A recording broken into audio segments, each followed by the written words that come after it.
Breaking news Vijayawada ఇంద్రకీలాద్రిపై వరుస ఘటనలు ఆలయ ప్రతిష్టను దెబ్బతీస్తున్నాయి. గడిచిన 15 రోజుల వ్యవధిలో 4 అపచార ఘటనలు చోటు చేసుకున్నాయి. డిసెంబర్ 27న ఆలయంలో అకస్మాత్తుగా పవర్ కట్ అయింది. శుక్రవారం ఉదయం నిర్వహించిన శ్రీచక్ర అర్చన పాలలో పురుగులు కనిపించాయి. అమ్మవారి పూజల్లో తాజా గోవు పాలనే వినియోగిస్తారు. అయితే ఈసారి టెట్రాపాక్ పాలను వినియోగించడం వివాదానికి దారితీసింది. పాలలో పురుగులు రావడంతో అరగంట పాటు అర్చన నిలిపివేశారు అర్చకులు.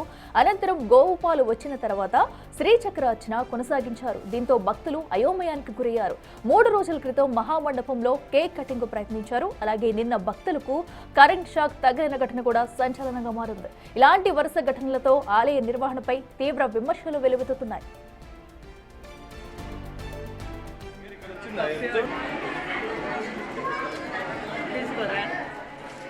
శ్రీ దుర్గా మల్లేశ్వర స్వామి దేవస్థానం శ్రీచక్ర నవార్చన పూజలో నిన్న పాల విషయంలో ఉపచారం అనే ఈ నేపథ్యంలో స్థానాచారి గారు మరియు అధికారులను కలిపి ఒక కమిటీగా అపాయింట్ చేసి తక్షణం ఈ యొక్క విషయం మీద విచారణ చేసి లోతుగా నివేదిక ఇస్తే ఆ నివేదికను ఖచ్చితంగా అందులో ఏదన్నా తప్పులున్నాజో చర్య తీసుకుని ప్రభుత్వానికి నివేదిక సమర్పిస్తానని చెప్పేసి తెలియజేస్తున్నాను.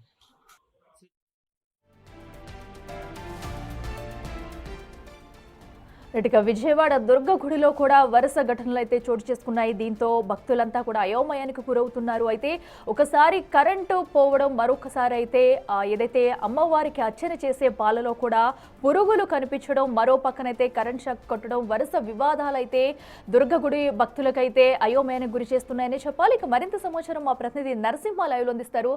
నరసింహ, అమ్మవారి గుడిలో చోటు చేసుకుంటున్న వరుస దుర్ఘటనలు మనం చూస్తున్నాము. అధికారుల లోపమే దీనికి కారణం అనుకోవచ్చు. అసలు దీనిపై ఎవరెలా స్పందిస్తున్నారు? ఇంద్రకీలాద్రిపై వరుస వివాదాలు భక్తులను ఆందోళనకు గురి చేస్తున్నాయి. ఇటీవల ఇంద్రకీలాద్రిపై పవర్ కట్ చేయడం, మొన్న శ్రీచక్రార్చనకు నిర్వహించేటువంటి పూజకు నిర్వహించే పాలలో పురుగులు రావడం, దాంతోపాటు మొన్న ఏదైతే 5వ అంతస్తులో వ్యాపారస్తులు కేక్ కటింగ్ నిర్వహించేందుకు యత్నించడం, దాంతోపాటు నిన్న భక్తులకు కరెంటు షాక్ తగ్గడం, ఇంద్రకీలాద్రిపై అడ్మినిస్ట్రేషన్ వ్యవహార లోపాలు అయితే ఒక్కొక్కటిగా బయటపడుతున్నాయి. అంతర్గత విభేదాలు కూడా బయటకు వస్తున్న నేపథ్యంలో ఒకరిపై ఒకరు తోసుకుంటూ కూడా దుర్గగుడి ప్రతిష్టను దెబ్బతీసే విధంగా భక్తుల మనోభావాలు దెబ్బతీసే విధంగా వ్యవహరిస్తున్నారంటూ కూడా పెద్ద ఎత్తున ఆరోపణలు అయితే వినిపిస్తున్నాయి. ఎందుకంటే అమ్మవారి దర్శనార్థం కూడా ప్రతిరోజు దాదాపు 30,000 మంది సాధారణ రోజుల్లో వస్తుంటారు. అదేవిధంగా పండుగ రోజులు శుక్రవారం, శనివారం, ఆదివారం రోజున దాదాపు 50,000 మంది పైగా అమ్మవారిని దర్శించుకునేందుకు వస్తూ ఉంటారు. సెలవు దినాల్లో అయితే అంతకు మించి వస్తున్న నేపథ్యంలో ఒకవైపు భక్తులకు ఏర్పాట్లు చేస్తున్నామంటేనే మరొకవైపు వివాదాలు కూడా ఒక్కొక్కటి బయటకు వస్తున్నాయి. ఎందుకంటే డిసెంబర్ 27వ తేదీన ఇంద్రకీలాద్రిపై పవర్ కట్ చేయడం ఒక ప్రకంపనలు సృష్టించని చెప్పొచ్చు. ఎందుకంటే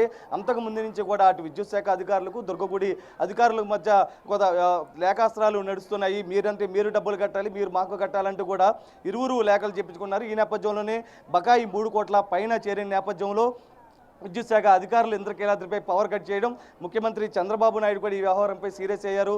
అటు విద్యుత్ శాఖ మంత్రి గొట్టిపాటి రవితో పాటు ఆనం రామనాయుడు దేవాదాయ శాఖ మంత్రి కూడా ఇరువురు కూర్చొని సంప్రదింపులు, చర్చలు జరిపారు. అధికారులతో కూర్చొని మాట్లాడించారు. ప్రస్తుతం అయితే సమస్య అయితే పరిష్కారం వచ్చిందని చెప్పచ్చు. అదేవిధంగా మొన్న ఏదైతే శ్రీచక్రార్చనకు నిర్వహించే పూజ అత్యంత పవిత్రంగా భావిస్తారు. భక్తులు కూడా పెద్ద ఎత్తున పూజ నిర్వహించేందుకు వస్తుంటారు. ఆ క్రమంలో ఏదైతే టెట్రాపాలలో ఒక్కసారిగా పురుగులు రావడం ఒకంత ఆందోళనకు గురి చేసింది. భక్తులు కూడా అయోమయానికి గురైనటువంటి పరిస్థితి. ఎందుకంటే ఆ సమయంలో అర్చకుడి వద్ద ఎవరు అసిస్టెంట్ కూడా లేరు. ఆ సమయంలో ఆయన వాట్సాప్ ద్వారా మెసేజ్ పెట్టడం జరిగింది.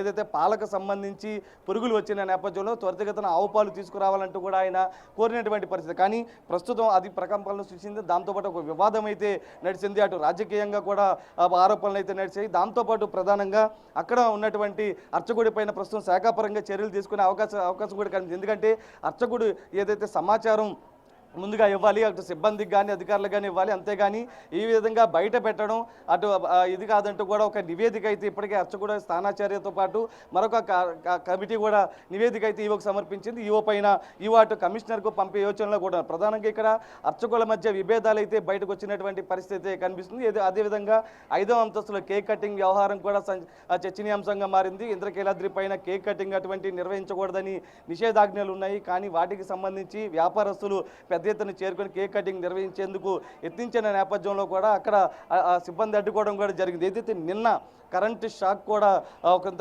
చర్చనీయాంశం మారింది. ఎందుకంటే ఎప్పటికప్పుడు నరసింహ. పర్యవేక్షించాల్సినటువంటి అధికారులు ఆ విధంగా పట్టించుకోలేదు. అందుకని దీనికి సంబంధించి కూడా భక్తులు ఒక్కసారిగా కరెంటు షాక్ తగలడం, అక్కడి నుంచి పరుగులు తీయడం కూడా ఇదంతా జరిగింది. దీంతో మొత్తం కూడా అడ్మినిస్ట్రేషన్ వ్యవహార లోపాలైతే బయటపడుతున్నాయి. ఈవో కమాండింగ్ తగ్గింది. దీంతో పాటే అధికారులు ఎవరి ఇష్టానుసారంగా వ్యవహరిస్తున్నారు. వైదిక కమిటీ పైన ఎక్కువంటి ఫోకస్ పెట్టడం లేదు. అందుకని ఇటువంటి ఒక్కొక్కటిగా బయటకు వస్తున్నాయంటూ కూడా ఆరోపణలు వస్తున్నాయి. ప్రధానంగా భక్తులు కూడా ఒకటే కోరుతున్నారు, ఏదైతే అడ్మినిస్ట్రేషన్ వ్యవహారాలకు సంబంధించి చర్యలు స్ట్రిక్ట్గా ఉండాలి. దానికి సంబంధించి భక్తుల మనోభావాలు దెబ్బతినకుండా కూడా ప్రతి ఒక్కరు కూడా అధికారులు చర్యలు తీసుకోవాలంటే కూడా కోరుతున్నటువంటి పరిస్థితి అయితే కనిపిస్తుంది. నరసింహ, ఏదైతే ఒక ఘటన జరిగిన తర్వాత అధికారులు సరైన చర్యలు తీసుకోకపోవడం వల్లే మరిన్ని ఘటనలు చోటు చేసుకుని అనుకోవచ్చా? వాళ్ళ నిర్లక్ష్యం కూడా దీనిలో క్లియర్ కట్ గా కనిపిస్తుంది. అండ్ అలాగే అమ్మవారికి అర్చన చేసే పాలు గోపాలతో చేస్తారంటారు. అలాంటిది ఇక్కడ ప్యాకెట్ పాలు కూడా యూజ్ చేయడం అనేది పెద్ద దుమారమే రేపుందని చెప్పాలి. మరి దీనికి సంబంధించి ఇవేమంటున్నారు?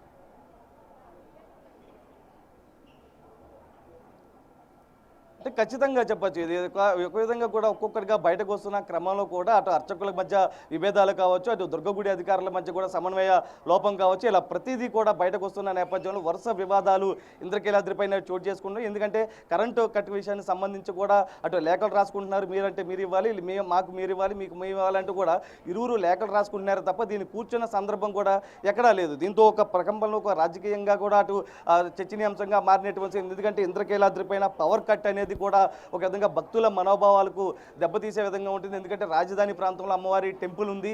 ఈ సమయంలో ఇక్కడ ఉన్నటువంటి ఏదైతే అడ్మినిస్ట్రేషన్ వ్యవహారాలు ఉన్నాయో చూసుకోవాల్సిన బాధ్యత టీఓ పైన ఉంటుంది. కానీ నిర్లక్ష్యంగా వ్యవహరించారన్న ఆరోపణలు కూడా వినిపిస్తున్నాయి. దాంతోపాటు అది వైదిక కమిటీ అటు అర్చకుల మధ్య కూడా కొన్ని విభేదాలు నెలకొన్న నేపథ్యంలో శ్రీచక్రార్చనకు నిర్వహించేటువంటి పూజలో పూజకు పాలలో సంబంధించి మొత్తం కూడా టెట్రాపాలలో పురుగులు రావడం వచ్చిన సందర్భంలో అర్చకుడు ఏదైతే వాట్సాప్ గ్రూపులో పెట్టిన నేపథ్యంలో కూడా ఒక చర్చనీయాంశం మారింది. దీంతో ఈవో ఒక కమిటీ వేయడం జరిగింది. ఆ కమిటీ వేసిన సమయంలో కూడా మొత్తం అర్చకుడిదే తప్పన్నట్టుగా చూశారు. కానీ టెట్రా పాలలో వచ్చినటువంటి పురుగుల అంశమైన అయితే ఇక్కడ పూర్తిగా పక్కదారి పట్టించేసినటువంటి అంశం కూడా చూడొచ్చు. కేవలం అర్చకుడి వైఫల్యంగానే దీన్ని చూస్తున్నారు తప్ప పురుగులు ఎందుకు వచ్చాయి, ఆ పాలకు సంబంధించి పురుగులు ఎందుకు వచ్చాయి, దాని నిర్వహణ ఎవరు పంపించారు, ఏంటిది, ఎందుకు దాని మీద యాక్షన్ అనేది కూడా ఇప్పటి వరకు ఎటువంటి లేదు. ఈవో మాట్లాడుతూ కూడా నివేదిక సంబంధించి కమిషనర్కి పంపిస్తాం, కమిషనర్ ఆదేశాలను నడుచుకుంటామని చెప్తున్నారు. కానీ వరుస వివాదాలు ఇంద్రకీలాద్రిపై బక్తుల మనోభావాలు దెబ్బతీసే విధంగా ఉంటుండడంతో ఆ భక్తులంతా కూడా ఒకటే కోరుతున్నారు, మా మనోభావాలకు సంబంధించే వ్యవహారాలు కాబట్టి ప్రతి ఒక్కరి అధికారి కూడా భక్తులకు సంబంధించినటువంటి ఏర్పాట్లలో కూలంకషంగా ఉండాలంటే కోరుకున్న పరిస్థితి కనిపిస్తుంది. Right Narasimha, thank you. So దుర్గగుడిలో వరుస ఘటనలు చోటు చేసుకోవడంతో కూడా భక్తులైతే ఆవేదనకు గురవుతున్నారు. అయితే దీనికి సంబంధించి కూడా ప్రధానంగా అటు అర్చకుల మధ్య వివాదాలు ఉండడంతో ఇవన్నీ చోటు చేసుకుంటాయి అంటున్నారు. అయితే దీనికి సంబంధించి కూడా ఇవో స్పందించారు. ఈ ఘటనలకు కారణమైన వారిపై కఠిన చర్యలు తీసుకుంటామంటూ కూడా హెచ్చరించారు.